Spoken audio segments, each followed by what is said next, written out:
Musabaqah Tilawatul Quran ke-50 cabang tahfiz dan tafsir telah sampai ke babak final setelah melalui babak penyisihan beberapa waktu yang lalu.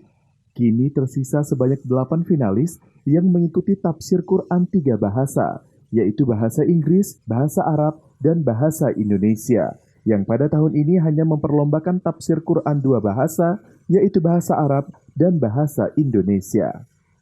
Ustadz Effendi LC selaku Ketua Dewan Hakim menjelaskan, kesiapan perlombaan MTQ cabang tafsir cukup jauh seperti yang diharapkan dan belum maksimal. Dan untuk mencapai maksimal, tafsir ini cukup berat, di mana harus menguasai hafalan 30 juz dan menguasai tafsir yang ditetapkan di setiap juz yang akan ditentukan.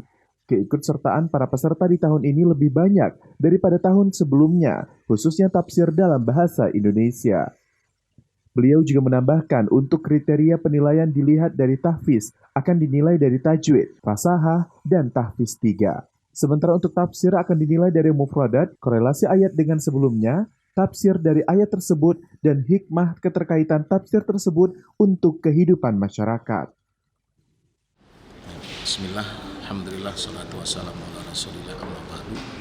Hari ini perlombaan Musabaqah Tilawatul Quran cabang tafsir 3 bahasa, baik bahasa Indonesia, bahasa Arab, dan juga bahasa Inggris. Untuk tahun ini 2020, Musabaqah Tilawatul Quran cabang tafsir hanya memperlombakan peserta yang ikut serta 2 cabang. Pertama cabang bahasa Indonesia dan yang kedua adalah bahasa Arab. Untuk bahasa Inggris tahun ini kosong, tidak ada pesertanya.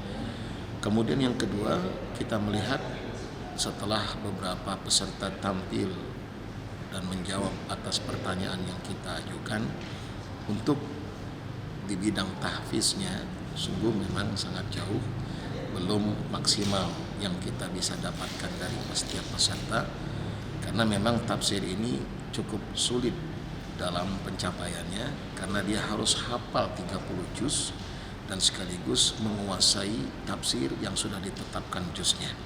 Maka pada dasarnya tafsir ini bisa untuk diikutsertakan ataupun diikutsertai sebagai peserta dalam perlombaannya setelah hafal 30 juz. Nah, akan tetapi mungkin untuk maksimal 30 juz setiap peserta kita mungkin masih perlu ditingkatkan dan belum kita temukan untuk sementara yang bisa membuat hati kita bahagia, ataupun ya paling tidak kita terus berupaya dan berusaha untuk memaksimalkan hasil yang kita inginkan dari setiap peserta.